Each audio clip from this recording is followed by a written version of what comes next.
بسم الله الرحمن الرحيم.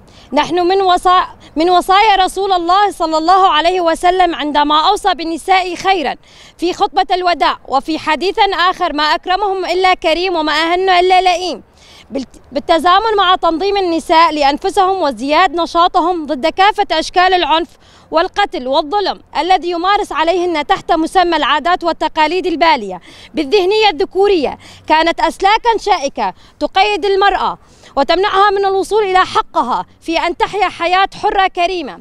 باسم مجلس المرأة في مؤتمر الإسلام الديمقراطي ندين الجرائم الوحشية ونستنكر التصرفات الهمجية التي تطبق على المرأة التي تنظر إلى المرأة بأنها المذنبة الأولى والأخيرة، ونسوا أنها إنسانة لها الحق بالعيش بالأمان يحافظ على كرامتها الإنسانية. ونخص بالذكر الجريمة الوحشية التي مورست بحق فتاتين في ريعان العمر يقطن في قرية تل السمن التابعة لمقاطعة الرقة بأسلوب وحشي وهمجي لا يمد للإنسانية بأي صلة، وهذا الشيء يتكرر بكل مرة ولكن يكون بأبشع من الذي قبله. وإن دل على شيء بأنما يدل على الذهنية الذكورية والنظرة المجتمعية الدونية للمرأة، فهذه النظرة لا تقبل بأن تكون المرأة حاضرة ومشاركة في بناء ذاتها ومجتمعها.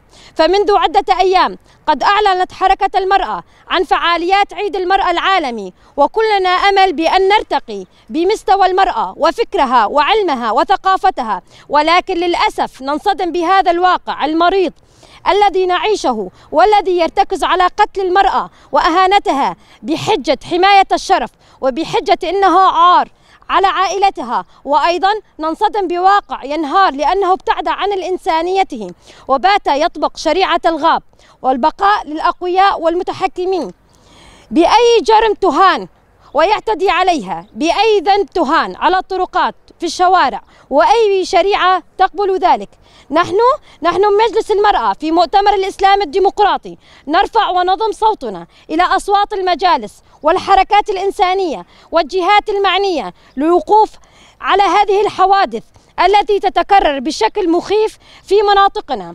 مجلس المرأة في مؤتمر الإسلام الديمقراطي 29/2/2024.